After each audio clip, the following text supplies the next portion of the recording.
जय माता दी। मेरे सभी प्यारे दोस्तों, मैं लक्ष्मी शर्मा बड़ों को चरण स्पर्श, छोटों को प्यार और बराबर वालों को दिल से नमस्कार करती हूँ।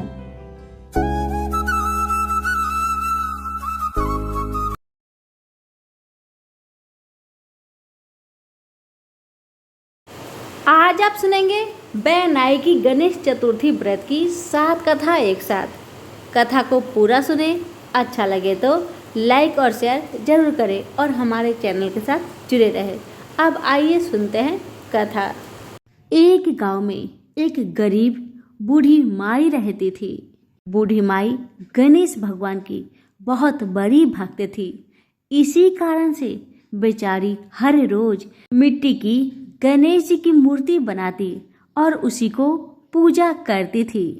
लेकिन हर रोज मिट्टी के गणेश जी गल जाया करते थे। बेचारी इसी से बहुत परेशान थी। बेचारी रोज गणेश जी की मूर्ति मिट्टी से बनाती, रोज पूजा करती और दूसरे दिन गणेश जी गल जाया करते थे। बूढ़ी माई बहुत परेशान थी और मन में सोचती रही क्या किया जाए कि गणेश जी मेरे गले नहीं। एक दिन बूढ़ी माई एक रास्ते से जा रही थी। पास में ही एक सेठ जी अपने मकान बना रहे थे। बूढ़ी माई ने सोचा क्यों नहीं इस कारीगर से ही मैं पत्थर की गणेश जी बना लूं जो कभी गलेगी ही नहीं। बूढ़ी माई ने बड़ी उम्मीद के साथ उस कारीगर से कहा, भैया मेरे लिए गणेश जी का मूर्ति बना दोगे? तब कारीगर बोला, ए बुढ़िया, मैं जब तक तेरे लिए पत्थर की गणेश जी बनाऊंगा तब तक तो मेरा ये मकान ही बन जाएगा। इतना कहकर कारीगर ने बूढ़ी माई को वहां से भगा दिया और कहा, जाओ कोई और से कहो। बूढ़ी माई बहुत दुखी हुई। दुखी मन से वह कारीगर से बोली, भगवान करे तुम्हारी दीवार टेढ़ी हो जाए। इतना कहते ही वह दीवार टेढ़ी हो गई। बेचारा कारीगर बहुत परेशान हो गया। वो जितनी बार दीवार को सीधी बनाता उतनी बार ही दीवार टेढ़ी हो जाती। दीवार सीधी करते करते शाम हो गया मगर दीवार सीधी नहीं बनी।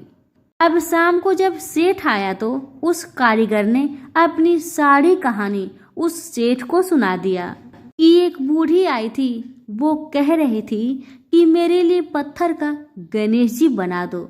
हमने नहीं बनाया तो उसने कहा तुम्हारी दीवार टेढ़ी हो जाए। तब से दीवार सीधी ही नहीं बन रही है। मैं बनाते बनाते थक गया हूँ। तब सेठ जी ने कारीगर से कहा, जाओ तुम उस बुढ़िया को बुला कर लाओ। तब कारीगर ने बूढ़ी माई को आदर सहित बुला कर लाया। तब सेठ जी ने कहा, बूढ़ी माई, मैं तेरे लिए सोने का गणेश बना दूंगा, तुम हमारी दीवार को सीधी कर दो। तब बुढ़िया माई ने गणेश जी से प्रार्थना की, हे गणेश जी महाराज, इस सेठ की दीवार को सीधी कर दे। बूढ़ी माई के प्रार्थना से वह दीवार सीधी हो गई और सेठ जी ने खुशी मन से बूढ़ी माई को सोने की गणेश जी बनवा कर दिया। हे गणेश जी महाराज, जैसे आपने सेठ जी पर कृपा करी वैसे सब पर करना। तो सभी मिलकर बोले, गणेश जी महाराज की जय हो। एक गांव में एक बहुत ही साधारण आदमी रहता था। उसे गणेश जी पर बहुत विश्वास था। जब कोई व्यक्ति उसे हालचाल पूछता तो वह कहता, गणेश जी जाने। उस गांव में गणेश जी का एक छोटा सा मंदिर था। उन्हें उन पर पूरा विश्वास था। वह आदमी के 2 पुत्र और एक पुत्री थी। जब पुत्री की शादी किया तो उस साधारण आदमी ने साहूकार से कुछ कर्जा लिया। इसी तरह से समय बीतने लगा। कुछ समय बाद बेटा ने अपने पिता से कहा, पिताजी ये पैसा लीजिए और ये पैसा लेकर साहूकार को दे दीजिए ताकि आपको कर्ज से मुक्ति मिले। उस आदमी ने जाकर साहूकार से कहा, यह लीजिए साहूकार जी, आपका पैसा जो आपने मेरी बिटिया की शादी में दी थी। लीजिए अपना पैसा ब्याज सहित और मुझे कर्ज से मुक्त करा दीजिए।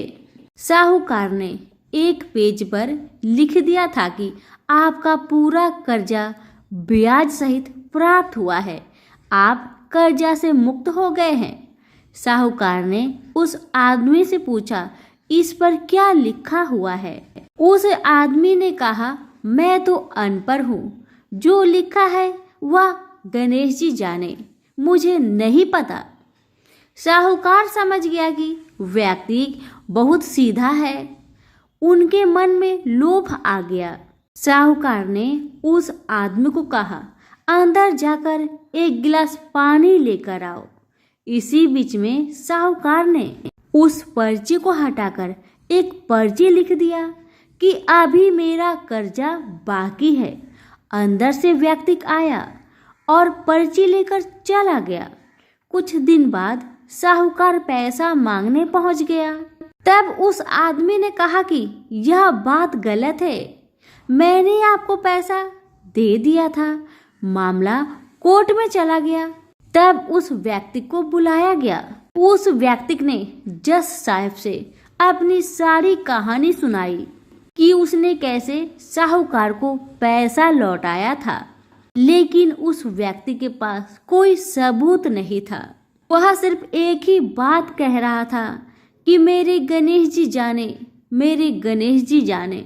अब जज साहब ने उस व्यक्ति से पूछा, क्या तुम्हारा कोई गवाह है जिसने तुम्हें साहूकार को पैसे देते वक्त देखा था? तब उस व्यक्ति ने कहा, हाँ, मेरे गणेश जी है, मेरे भगवान जी है, मुझे पैसे देते हुए साहूकार को देखा था। जज साहब ने कहा, ठीक है, तो गणेश को बुलाया जाए। पुलिस वालों ने उस व्यक्ति के गांव में जाकर लोगों से पूछा कि गणेश जी नाम का कोई व्यक्ति इस गांव में रहता है, उसे कल कोर्ट में आना पड़ेगा। सभी गांव वालों ने एक ही बात कहा कि इस गांव में गणेश जी नाम का कोई भी व्यक्ति नहीं रहता है, बस यहाँ पर एक गणेश जी का छोटा सा मंदिर है। अब भगवान कैसे कोर्ट में पेश होंगे? अब अगले दिन अदालत की कार्रवाई शुरू हुई। जज साहब के बगल में खड़ा व्यक्ति ने जोर जोर से बोला, गणेश हाजिर हो, गणेश हाजिर हो। उसी वक्त एक बूढ़ा व्यक्ति सिर पर तिलक लगाए, चंदन का माला पहने हुए कोर्ट में आ गया। उस व्यक्ति ने कटघरे में खड़ा होकर बोला, सर, मैं गणेश हूँ, बताइए क्या बात है? जज साहब ने गणेश से पूछा, क्या आप इस व्यक्ति को साहूकार को पैसे देते हुए देखा था? तब गणेश जी ने बोला, हाँ जज साहब, मेरे ही सामने इस व्यक्ति ने साहूकार को पूरे पैसे ब्याज समेत दे दिया था। आप साहूकार को यहाँ पर रोकिए और किसी व्यक्ति को साहूकार के घर भेजिए। साहूकार के घर में अलमारी नंबर 3 में एक फाइल है। उस फाइल के 22वें पेज पर वही पर्ची रखा हुआ है जिसमें लिखा है कि यह व्यक्ति ने ब्याज समेत पैसा दे दिया था। बूढ़ा व्यक्ति इतना कहकर वहां से चला गया। कुछ देर बाद सिपाही वापस आया और जज साहब को एक पर्ची दी। यह पर्ची जिसमें लिखा हुआ था कि पूरा पैसा ब्याज समेत मिल गया। जज साहब ने कहा, गणेश कहाँ गया, उनको बुलाया जाए। अब तो गणेश जी कहीं दिखाई नहीं दिए। अगले दिन जज साहब उस व्यक्ति के गांव में गया। पूरे गांव की छानबीन कर ली, पर कहीं भी वह वृद्ध आदमी इस गांव में नहीं मिला। जज साहब को समझने में देर नहीं लगी कि वह वास्तव में गणेश भगवान ही थे। जज साहब उसी वक्त अपने पद से इस्तीफा दे दिए।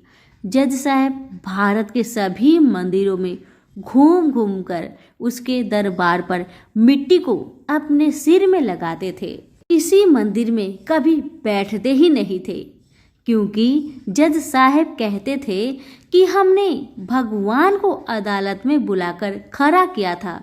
फिर मैं किसी मंदिर में कैसे बैठ सकता हूँ। इस तरह जज साहब काफी बदल गए और गणेश जी की बहुत बड़ा भक्त बन गए। तो सभी प्रेम से बोलिए गणेश भगवान की जय हो। हे गणेश जी महाराज, जैसे आपने उस व्यक्ति का साथ दिया, वैसे ही मेरी इस कहानी को सुनने वाले पर, कहने वाले पर, हुक्कारे भरने वाले पर, सभी के परिवार पर अपनी कृपा बनाए रखना। तो फिर से बोले गणेश जी महाराज की जय। बहुत समय पहले की बात है। एक गांव में एक मालिन अपने 4 बेटों के साथ रहती थी। उस मालिन की पति की मृत्यु हो चुकी थी और उसकी सास उसे बहुत ताने मारती थी, दिन रात बातें सुनाया करती थी। इसी तरह दुख से जीवन बीतने लगा। एक दिन की बात है, सास ने मालिन और उसके 4 बेटे को घर से निकाल दिया। मालिन और उसके 4 बच्चे चलते चलते जंगल में एक पेड़ के नीचे बैठ गए और उसी से थोड़ी सी दूर में एक गणेश जी का भव्य मंदिर था। लोग वहां भगवान के दर्शन के लिए आते, पूजा पाठ करते, प्रसाद चढ़ाते और लोगों को बांटते थे और मालिन और उसके बच्चे को प्रसाद दे जाते थे और उसी प्रसाद को खाकर मालिन और उसका बच्चे का गुजारा चल जाता था। एक दिन मालिन ने सोचा, अगर हम मंदिर के बाहर फूलों की माला बेचेंगे या कुछ फूल बेचेंगे तो हमारी कमाई भी हो जाएगी और हमारा गुजारा भी हो जाएगा।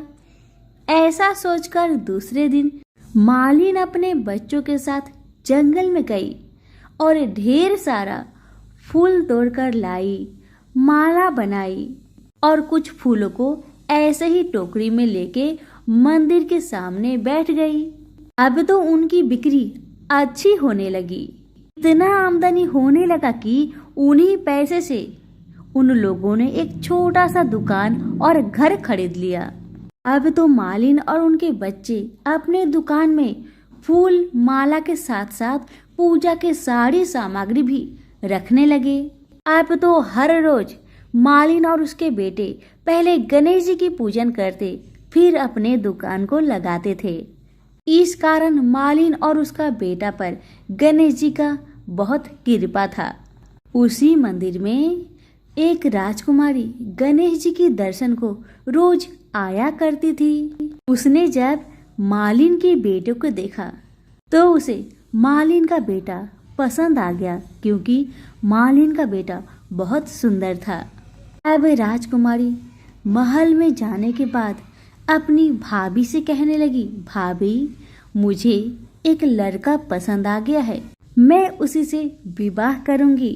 तब भाभी ने कहा, वह लड़का कहाँ रहता है, उसका घर कहाँ है?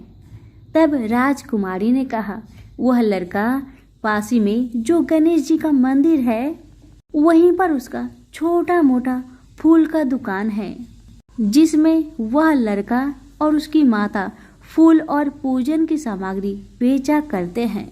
यह सुनकर उसकी भाभी ने कहा, ऐसा कैसे हो सकता है? एक छोटा मोटा फूल बेचने वाले से तुम्हारा शादी कभी नहीं हो सकता। तुम्हारे पिताजी एक राजा है और वह इस विवाह की मंजूरी कभी नहीं देंगे। पर राजकुमारी ने मन ही मन में सोच लिया था, विवाह करेगी तो उसी लड़के से करेगी, अन्यथा नहीं करेगी। अब उसकी भाभी ने राजा को सारी बात बताई। वह इस विवाह के लिए राजी हो गए। गणेश जी के आशीर्वाद से दोनों का विवाह धूमधाम से की गई। मालिन ने सबसे पहले वर वधू को गणेश जी का दर्शन कराकर उनका आशीर्वाद दिलाया। दूसरी तरफ मालिन की सास को खाने के लिए लाले पड़ गए थे। बेचारी ढूंढते हुए उसकी दुकान पर आई और उसके बेटे से बोली कि मुझे काम पर रख लो, मैं तुम लोगों का सारा काम कर दिया करूंगी। मालिन का बेटा अपनी दादी माँ को पहचान नहीं पाया और काम पर रख लिया। कुछ ही समय बाद मालिन भी वहां आई और अपनी सास को वहां देखा तो उसके बेटे ने बताया कि मैंने इनको काम पर रखा है। मालिन बोली, सासू जी, यह आपका पोता है और ये दुकान आपकी ही है। आप तो पोते को आशीर्वाद दो और सुख भोगो। अब सासू माँ ने अपने बहू बेटे से माफी मांगी। अब सब सुखपूर्वक रहने लगे। सभी प्रेम से बोले, गणेश भगवान की जय। एक गांव में एक माँ और उसकी छोटी सी बेटी रहा करती थी। एक दिन बिटिया रानी अपने माँ से कहने लगी, माँ, सभी लोग मेला देखने जा रहे हैं, मुझे भी जाना है, मुझे जाने दो ना माँ। बिटिया की बात सुनकर माँ ने कहा, बेटी, तुम छोटी हो, अगर मेले में जाओगी तो वहाँ पर बहुत भीड़ होगा, तुम गिर जाओगी, तुम्हें चोट लग जाएगी। लड़की ने अपनी माता की बात नहीं सुनी और मेला जाने के लिए तैयार होने लगी। बिटिया को जाने से पहले माता ने कहा, ठीक है, अगर तुम जाना ही चाहती हो तो लो, ये घी की बनी लड्डू है जो गणेश जी को अति प्रिय है, तुम ले जाओ। इसमें से एक लड्डू गणेश जी को खिला देना और एक लड्डू तुम खा लेना। और ये रहा पानी, गणेश जी को लड्डू खिलाने के बाद उन्हें पानी पिलाना बिल्कुल भी मत भूलना। और जो पानी बच जाए उस पानी को तुम भी पी लेना। लड़की लड्डू और पानी लेकर गणेश मेले में चली गई। सभी गांव वाले गणेश मेले में घूमे फिरे, सभी लोग वापस चले आए, पर वह बच्ची मेले से वापस नहीं आई। वह बच्ची गणेश जी की मूर्ति के पास जाकर बैठ गई और कहने लगी, गणेश जी, एक लड्डू और पानी आपके लिए है और बाकी जो बचेगा वो मेरे लिए है। इस तरह कहते कहते सारी रात बीत गई। बेचारी लड़की गणेश जी की मूर्ति के पास बैठी ही रही। यह देखकर गणेश जी सोचने लगे कि अगर मैंने यह बच्ची की लड्डू और पानी नहीं खाया तो बेचारी अपने घर जाएगी ही नहीं। अब तो गणेश जी को मजबूरन उस बच्ची के पास अपना भेष बदलकर आना पड़ा और उस लड़की के हाथों से एक लड्डू लेकर खा लिया और साथ में थोड़ा पानी भी पी लिया और कहने लगे, बिटिया, ये लड्डू बहुत ही स्वादिष्ट थे, मुझे खाकर बहुत आनंद आ गया, मैं बहुत प्रसन्न हूँ, तुम वर मांगो मुझसे, तुम क्या चाहती हो। लड़की मन ही मन में सोचने लगी कि मैं क्या मांगू, अन्न मांगू या धन मांगू या अपने लिए अच्छा वर मांगू या खेत मांगू या महल मांगू। बेचारी यह सब वह अपनी मन में सोच ही रही थी तो गणेश जी उनकी मन की बात को जान गए। गणेश जी उस लड़की से बोले, जाओ बेटी, तुमने जो मन में सोचा है तुम्हें वह सब मिल जाएगा। अब लड़की बहुत ही प्रसन्न मन से अपने घर को आई तो माँ ने पूछा, बेटा, तुम इतनी लेट क्यों लगा दी। तब बिटिया ने कहा, माँ, आपने जैसा कहा था मैंने वैसा ही किया है। और देखते ही देखते लड़की ने जो भी अपने मन में सोचा था वह सब कुछ उसे मिल गया। हे गणेश जी महाराज, जैसे आपने उस छोटी सी बच्ची पर अपनी कृपा बरसाई, उसी तरह मेरी ये कथा सुनने वाले, कहने वाले, हुक्कारे भरने वालों पर अपनी कृपा बनाए रखे। प्रेम से बोलिए गणेश भगवान की जय। एक बार गणेश जी एक छोटे से बालक के रूप में 1 चम्मच चावल और 1 चम्मच दूध लेकर सारे गांव में घूम रहे थे और वह हर किसी से एक ही बात कहते, कोई मेरे लिए खीर बना दो, कोई मेरे लिए खीर बना दो। मगर छोटे से बच्चे के हाथों में 1 चम्मच दूध और 1 चम्मच चावल देखकर सभी लोग हंसने लगे। कहने लगे, देखो ना, इस बच्चे को देखो, 1 चम्मच चावल और दूध लेकर गांव में घूम रहा है और कह रहा है कि मेरे लिए कोई खीर बना दो। इतना कह कह कर सभी लोग हंस रहे थे, लेकिन किसी ने भी उस बालक के लिए खीर बनाकर नहीं दिया। बाल रूपी गणेश जी कुछ दूर और आगे बढ़े तब उन्हें एक झोपड़ी के पास एक बुढ़िया माई बैठी हुई नजर आई। जब बुढ़िया माई ने उस बालक के हाथ में एक चम्मच दूध और एक चम्मच चावल देखा और सुना कि कोई मेरे लिए खीर बना दो, तो बुढ़िया माई ने सोचा चलो मैं ही इसके लिए खीर बना कर देती हूँ। तब बुढ़िया माई ने उस भेष रूपी बालक को बड़े प्यार से बोला, बेटा लाओ चावल और लाओ दूध, मैं तुम्हारे लिए खीर बना देती हूँ। जब बुढ़िया माई अपने झोपड़ी के अंदर जा रही थी तभी बालक ने कहा, माता थोड़ा बर्तन बड़ा लेकर आना। माता ने सोचा चलो बच्चे के मन रखने के लिए मैं बड़ा ही बर्तन लेकर आती हूँ, और माता ने वैसा ही किया। अपनी झोपड़ी में जाकर जो सबसे बड़ी बर्तन थी उसे लेकर बाहर आई। तब बालक उसमें दूध डालना शुरू कर दिए। दूध से बर्तन तो भर गई, मगर चम्मच का दूध समाप्त नहीं हो रहा था। बूढ़ी माई ने अपने घर के सारे बर्तन को बाहर ला दी और सारा बर्तन दूध से भर गया।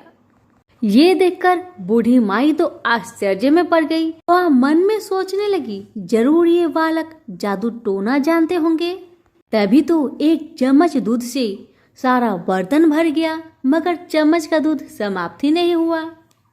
अब भेष रूपी बालक बूढ़ी माई से कहने लगे, माई मैं नहा कर आता हूँ, तब तक तुम मेरे लिए खीर बना देना। जब खीर बनकर तैयार हो गई तो बूढ़ी माई के पोते पोती खीर खाने के लिए रोने लगे। तब बूढ़ी माई ने गणेश जी का नाम लेकर चूल्हे में थोड़ी सी खीर डाली और कटोरी भर भर कर अपने बच्चों को दे दी। ये सब ऊपर से पड़ोसन देख रही थी, तो बूढ़ी माई ने सोचा कहीं ये चुगली ना कर दे, तो उन्होंने एक कटोरा उस पड़ोसन को भी पकड़ा दिया। अब तो बेटे की बहू ने भी चुपके से एक कटोरा खीर खा ली, और खीर खाने के बाद उस बर्तन को चक्की के नीचे छुपा दिया। अभी भी भेष रूपी गणेश जी नहाकर नहीं आए थे। बूढ़ी माई को भूख लग रही थी, तो बूढ़ी माई ने भी एक बड़ी कटोरी में खीर भरकर दरवाजे के पीछे बैठकर हाथ जोड़कर सच्चे मन से कहने लगी, हे गणेश जी महाराज आपका भोग लगे। इतना कहने के बाद बूढ़ी माई खीर खानी शुरू कर दी, और तभी ही भेष रूपी गणेश महाराज चले आए। तब बूढ़ी माई ने कहा, आजा रे गणेशिया, खीर खा ले, मैं तेरी ही राह देख रही थी। तब भेष रूपी गणेश जी ने कहा, माई मैंने तो खीर पहले ही खा ली। बालक की बात सुनकर बूढ़ी माई ने कहा, तुमने कब खाई खीर? तब भेष रूपी गणेश जी ने कहा, जब तेरे पोते पोती ने खाई तब खाई थी खीर, जब तेरी पड़ोसन ने खाई तब खाई थी खीर, और जब तेरी बहू ने खाई तब भी खाई थी, और अब तूने खाई तो मेरा पूरा पेट भर गया। बालक की बात सुन बूढ़ी माई कहने लगी, बेटा तेरी सारी बात सच है, पर बहू बेचारी का नाम तो मत लो। बेचारी बहू तो सुबह से काम में ही लगी है, फिर उसने कब खीर खा ली? तब भेष रूपी गणेश जी ने कहा, माई चक्की के नीचे जाकर देख, जूठा कटोरा पड़ा है, और तूने तो मेरे भोग तो लगाया, वह तो वैसे ही खा गई। बुढ़िया ने कहा, बेटा घर की बात है, घर में ही रहने दो, और मुझे बताओ कि बाकी बची हुई खीर का मैं क्या करूं? तब भेष रूपी गणेश जी ने कहा, नगरी जिमा दो। बुढ़िया ने पूरे नगरी को जिमा दिया, फिर भी बर्तन पूरा ही भरा था। यह बात जब राजा को पता चली तो राजा ने बूढ़ी माई को बुलवाया। राजा ने कहा, क्यों री बुढ़िया, ऐसा बर्तन तेरे घर में ना शोभे, ये तो मेरे महल में शोभे। तब बूढ़ी माई ने कहा, राजा जी आप ले लो। अब राजा ने महल में खीर का बर्तन को मंगवा लिया। लाते ही खीर में कीड़े मकोड़े बिच्छू कंगले हो गए और खीर से दुर्गंध आने लगी। ये देखकर महाराज ने बुढ़िया से कहा, ए बुढ़िया, अपनी बर्तन को वापस ले जा मैंने तुमको दे दिया। बुढ़िया ने कहा, महाराज जी, आप देते तो पहले ही कभी दे देते। यह बर्तन तो मुझे मेरे गणेश जी ने दिया है। बुढ़िया ने बर्तन वापस लिया। वैसे ही वह सारे खीर सुगंधित खीर में बदल गए। अब घर आकर बूढ़ी माई ने गणेश जी से कहा कि बची हुई खीर का क्या करे। तब गणेश जी ने कहा, झोपड़ी के कोने में खरा खोद कर गाड़ दो। उसी जगह सुबह उठकर वापस खोदेगी तो धन के 2 चरे मिलेंगे। ऐसा कहकर गणेश महाराज अंतर ध्यान हो गए और जाते जाते उन्होंने बूढ़ी माई की झोपड़ी में लात मार दी, जिससे झोपड़ी महल में बदल गया। सुबह बहू ने फावड़ा लेकर पूरे घर को खोद दिया तो कुछ भी नहीं मिला। बहू ने कहा, सासू जी, थारो गणेश जी तो झूठो है। सासू माँ ने कहा, बहू, मारो गणेश झूठो तो ना ही है, ला मैं देखूं। वह सुई लेकर खोजने लगी तो टन टन करते 2 धन के चढ़े निकल आए। बहू ने कहा, सासू जी, गणेश जी तो साचो ही है। तब सासू ने कहा, गणेश जी तो भावनाओं के भूखे हैं। हे गणेश जी महाराज, जैसे आपने बूढ़ी माई को दिया वैसे सबको देना। कहानी कहने वाले को, हुक्कार भरने वाले को और आसपास के सुनने वाले को सबको देना। तो प्रेम से बोलिए गणेश महाराज की जय हो। किसी गांव में एक सेठ जी रहा करते थे। सेठ जी बड़े कंजूस थे। सेठ जी का एक दुकान भी था। उसी दुकान को चलाकर सेठ जी अपना गुजारा करते थे। सेठ जी का एक लड़का भी था। एक दिन सेठ जी को कुछ काम पड़ने के कारण उन्होंने अपने बेटे से कहा, बेटा, अभी के लिए दुकान को तुम संभालो, मैं शाम तक वापस आ जाऊंगा। अगर दुकान पर कोई भी ग्राहक आए तो बिना पैसे का कोई भी सामान उसे मत देना। इतना कहकर सेठ जी वहां से चले गए। जैसे ही सेठ जी वहां से गए, कुछ ही देरों के बाद वहां पर एक संत जी आए। वह सेठ जी का नियम था कि हमेशा एक ही दुकान से एक ही सामग्री नहीं लेते थे। वह हमेशा अलग अलग जगहों से अलग अलग भोजन सामग्री लिया करते थे। संत जी ने उस सेठ के लड़के से कहा, बेटा, जरा मुझे नमक देना। लड़के ने संत को डिब्बा खोलकर 1 चम्मच नमक दिया। सेठ जी उस लड़के को पैसा धराकर वहां से चले गए। जब सेठ जी वापस आए तो उन्होंने अपना दुकान में देखा कि एक डिब्बा खुला पड़ा था। सेठ जी ने अपने बेटे से कहा, बेटा, तुमने मेरे ना रहते में क्या क्या बेचा है, मुझे बताओ। सेठ के कहने पर बेटा बोला, पापा, एक संत जी आए थे जो तालाब पर रहते हैं, उनको 1 चम्मच मैंने नमक दिया था। बेटा का यह बात सुनकर पिता बहुत आश्चर्य में पड़ गया और कहने लगा, अरे मूर्ख, इसमें तो जहरीला पदार्थ है, तुमने संत को दे दिया। अब सेठ जी दौड़े दौड़े संत के पास गए। तब तक संत जी भोजन बनाकर भगवान गणेश जी को भोग लगाकर खाने की थाली लेकर बैठ चुके थे। सेठ जी दूर से ही जोर जोर से चिल्लाते हुए कहने लगा, महाराज रुकिए, महाराज रुकिए, आप जो नमक लाए थे वह नमक नहीं था बल्कि जहरीला पदार्थ था। कृपा करके आप ये भोजन ना करें। सेठ की बातें सुन संत कहने लगे, अरे भाई, मैं तो प्रसाद लूंगा ही, क्योंकि मैंने गणेश जी को भोग लगा दिया है। अब मैं एक बार गणेश जी को भोग लगा दिया है तो मैं भोजन को नहीं छोड़ सकता। अगर भोग मैंने नहीं लगाया होता तो बेशक भोजन को छोड़ देता। ये कहकर संत जी ने भोजन का प्रसाद समझकर खाना शुरू कर दिया। ये देखकर सेठ जी का होश उड़ गया। वो रात भर सर पे हाथ रख के बैठे रहे। सेठ को रह रहकर यह चिंता सता रही थी कि कहीं अगर संत को कुछ हो गया तो बड़ी बदनामी होगी।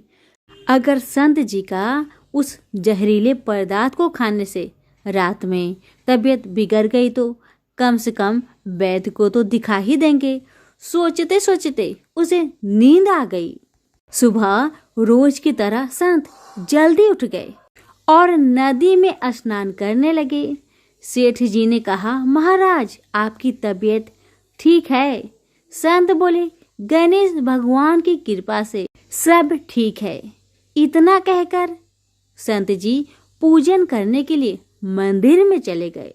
जैसे ही संत जी ने मंदिर का द्वार खोला तो देखा कि भगवान श्री गणेश के 2 भाग हो गए हैं और आधा शरीर काला पड़ गया है। ये देखते ही सेठ को सब समझ में आ गया कि भक्त के अटल विश्वास को देखकर गणेश भगवान ने भोजन का जहर भोग रूप में स्वयं ग्रहण कर लिया और भक्त को प्रसाद ग्रहण कराया। इसके बाद सेठ ने तुरंत घर जाकर बेटे को दुकान सौंप दी और स्वयं संत की शरण में आकर गणेश भगवान की भक्ति करने लगा। तो सभी प्रेम से बोलिए गणेश महाराज की जय हो। कथा अच्छी लगे तो लाइक शेयर जरूर करें। धन्यवाद।